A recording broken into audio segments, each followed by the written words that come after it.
नमस्कार मित्रांनो. शेतकऱ्यामुळे जनावरांची संख्या कमी झाली म्हणजेच भाकड जनावर शेतकऱ्यांना जड वाटायला लागलेत, असे विधान बीड येथील पशुधन एक्स्पो 2026 या कार्यक्रमात आपले मुख्यमंत्री देवेंद्रजी फडणवीस यांनी केले आहे. या शेतकऱ्यावर केलेल्या आरोपात खरंच सत्य आहे का? आजची परिस्थिती पाहिली तर दुधाचा भाव आणि खर्च पाहता दूध व्यवसायात जेमतेम घर खर्च चालेल एवढा नफा शेतकऱ्यांना मिळतो का, याचा पण विचार व्हायला हवा. तसे पाहिले तर सध्या नोकरी लागणे खूप कठीण होऊन बसले आहे. सध्या पुणे मुंबई सारख्या ठिकाणी 15-20 हजारात मिळेल ते काम करणारी मराठी मुले भरपूर आहेत.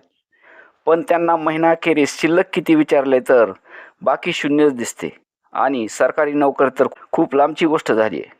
अशा परिस्थितीत शेतकऱ्यांचा मुलगा शेतीला पूरक व्यवसाय म्हणून दूध व्यवसाय, शेळीपालन, पोल्ट्री फार्म यासारखे व्यवसाय निवडतो. कारण ते आपल्या मालकीच्या शेतात करता येतात.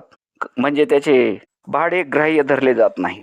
पण या व्यवसायातही खर्च खूप आणि नफा कमी अशी परिस्थिती झाली. दुधाचा भाव 1 रुपयाने वाढला की 50 ते 100 रुपयांनी खुराकाच्या पोत्याचा भाव वाढतो. म्हणजे वाढलेला भाव हा दूध उत्पादकासाठी नाहीच तर पशुखाद्य कंपन्यांसाठीच आहे, असे या कंपन्या मानतात. ते दूध उत्पादकाची खूप पिळवणूक करतात. तर दूध कंपन्या सुद्धा थोडे दूध उत्पादन वाढले की लगेच भाव कमी करतात आणि यावर अंकुश ना सरकारचा आहे ना राजकारण्याचा. दूध कंपन्या आणि राजकारणी एकच असतात. त्या दुधाला भाव नाही, खर्च पेलवत नाही म्हणून शेतकरी भाकड जनावरे सांभाळू शकत नाही. ही सत्य परिस्थिती सर्वांना माहीत असूनही असा दोष दूध उत्पादकांना देणे चुकीचे आहे. मागील 2 वर्षात या व्यवसायात उतरलेले नवीन उद्योजक आता हा व्यवसाय करताना दिसत नाहीत.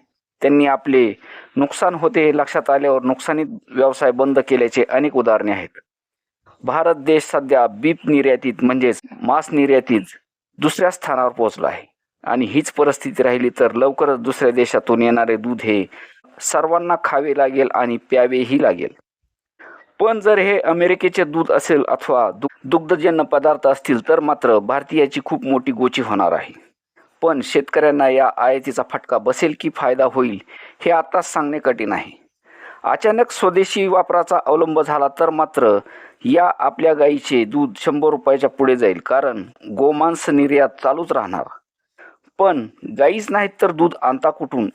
आजची परिस्थिती हरियाणात गाई म्हशीची संख्या खूप कमी झाली, त्यापेक्षाही महाराष्ट्रात कमी होऊन दुधाचा तुटवडा जाणवू शकतो.